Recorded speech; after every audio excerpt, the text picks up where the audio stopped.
That's right, we are making white food, but not the food that cat can't eat. It is white food being the color white vegetables. And of course, Vanessa Marks, who is the head chef at the White Room, is going to be telling us more about nutritional value that they hold as well. Good morning, Vanessa. How are you? Fine, and you? Good to have you here. I'm very, very well, thank you. Now, before we head to the white food, let's talk about the White Room, the restaurant. What was the concept behind it? Because I think it's really, really interesting. Yes, well, the White Room is part of the Dear Me restaurant. Yeah. Dear Me is downstairs. Yeah.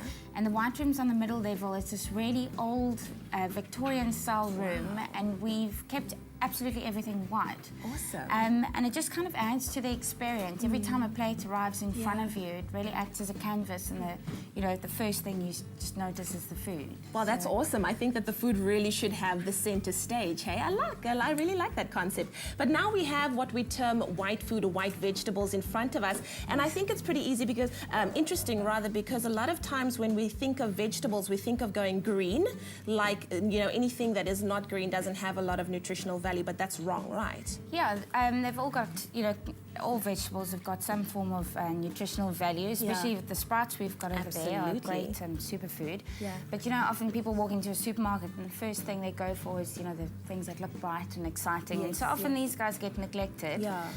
But they've all got their own special little characteristics. Yeah. And for example, parsnips. I think a lot of people don't even know what parsnips are or what to do with them. They're so underrated. They're white carrots or something.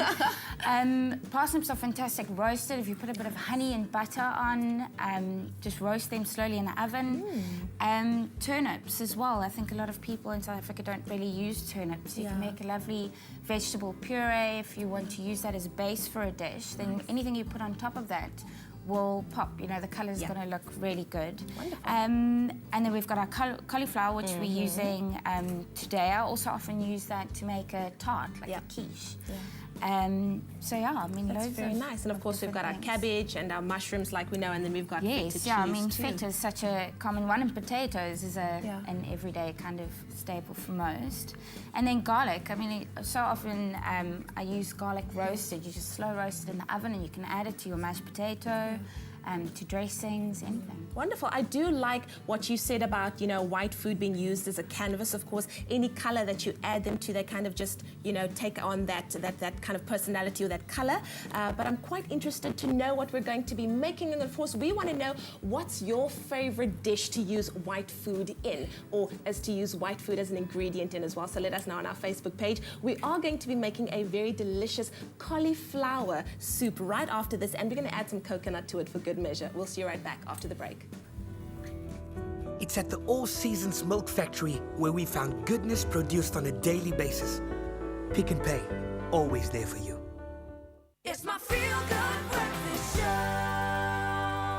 Welcome back to Expresso here on SABC3, your feel-good breakfast show. Now, before the break, we were discussing white food and, of course, the nutritional value that it has and how sometimes underrated and underused it is, especially since it really is quite flavorful when you use it in a dish. Head chef Vanessa Marks is here from the White Room, and she's going to be making us a very delicious cauliflower and coconut soup with lemongrass and sesame. Sounds delicious, Vanessa. It is. Absolutely amazing. So what do we need for our soup this morning? You need about 1 onion, around 200 grams of onions sliced, about a tablespoon of oil. You can use olive oil or regular cooking oil. Then 1 cauliflower, or one of the packs available from Pick and Pay. I mean, you can get cauliflower anywhere. 2 cans of coconut milk, a bit of salt, some toasted sesame seeds, and some fresh lime. Lovely. If you can't get a fresh lime, rather use a squeeze of fresh lemon. Okay. But don't use the bottled lime. Oh, right. Fresh is always better. Lime. Yeah, so long, we've got our pot on here, just a gentle heat, because you don't want to give anything any color. You want the whiteness of your soup to come out. So we're just going to sweat the onions lightly. Yep. Sweating means you don't want to give it any color. You're just kind of softening them. That'd be a nice translucent color there. Yeah. All right. Just till they're a little bit soft. Okay. And we're just going to remove these green leaves from our cauliflower. again, so the soup is nice and I'm so white. happy that we're using more white foods, because cauliflower is not something that I think I have in my diet a lot. You know, when I have vegetables, I tend to go more for green leafy vegetables, and I think that poor cauliflower gets, you know, left by the wayside a little It bit. does often, and otherwise it gets paired with cheese sauce. Yes. Oh, wow.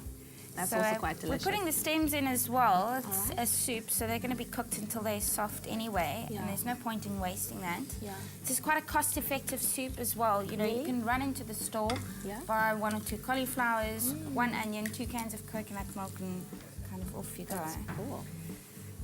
So we're just adding the cauliflower to the pot with the onions.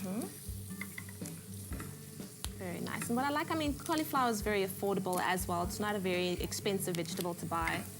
Yeah, so it's really cost-effective Yeah. and also really quick. So, Yes. you know, it's cold, you're in a hurry on your way from work, you can just grab a couple of things, and this only cooks for about Yeah. 10 minutes. Love it.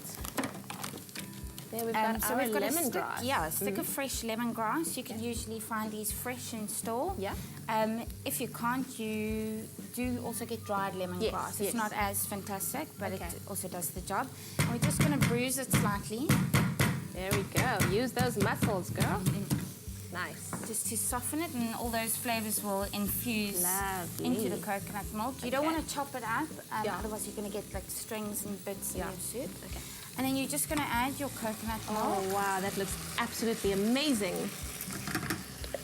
And you're going to pop the lid on this and let it cook for about 10 minutes, or until everything's quite soft, because Okay. you're going to blend the soup up. Wonderful. Right. Alrighty. So here we've got one that we started a little earlier. We've removed the lemongrass stick from that, so all the flavors from the lemongrass has infused into the soup. Right. We're going to add a teaspoon of salt and just a squeeze of lime. Oh, that's going to give it a fantastic taste there. So everything is basically soft now. It's just going to, Yes. you know, all we have to do is just... So just a nice Mash it squeeze of together. lime. It's just going to freshen it up a little bit. The coconut's also quite sweet. Yeah. Whoops. Lovely. So it's going to have a sweet and sour taste. And then you just, if you've got a jug blender, sorry. There we go. Well, while Vanessa's busy doing that, if you would like the recipe for what we're making this morning, which is our cauliflower soup, SMS the word soup to 33728. We'll send you your Pick and Pay shopping list and the link to the recipe, and you could be making this very delicious white food recipe today, which is cauliflower with coconut, lemongrass, and sesame seeds. It's looking fantastic, by the way. Yeah, it smells really good. It does. I really, really love it. And I can smell the coconut coming out there so beautifully as well. So that's a really nice winter one. Yeah. And you can use one of these stick blenders, or if you've got a smoothie blender, Yes. jug blender, you can use Very that. nice. Very nice as well. So there we go. And then once it's blended up, you can just check the seasoning. Yeah. And if you use a dark bowl, Nice. you know, or something that's got quite a nice bright color as well, for your beautiful white soup. And then we've just used the toasted sesame seeds Lovely. to garnish it. Wow. It could be mistaken for porridge as well, so you'd have to be very careful. But this looks absolutely fantastic. I can't wait to just give it a bit of a bite. If you want it to be a little bit softer and Yeah. a little bit less thick, you just add a little bit water or a little bit more coconut milk. Okay. Otherwise, if you want it nice and thick, then that's quite a good. Beautiful. Yeah, Well, before we consistency taste it, for here you winter. can have another look at how we made this very delicious cauliflower and coconut soup. Clean and cut cauliflower. Saute onion, then add lemongrass and cauliflower. Add coconut milk, then simmer for 10 minutes. Season with salt, remove lemongrass, then blend until smooth. Season with lime juice, then sprinkle with sesame seeds. That keyword once again is soup. SMS it to 33728. We'll send you your Pick and Pay shopping list and the link to the recipe, and you could be making this very delicious white food recipe, rather, incorporating cauliflower, coconut, and all things good. Are you going to give it a bit of a taste? Oh, this is absolutely perfect. This is so delicious. Well done, Vanessa. Thank you very much. Very, very nice. Kat, I can't wait for you to taste this, because guess what? Tomorrow we're making colored food. I'm just kidding. Over to you. By supporting the Hoedspruit Endangered Species Centre, that's where we found goodness. Pick and Pay, always there for you.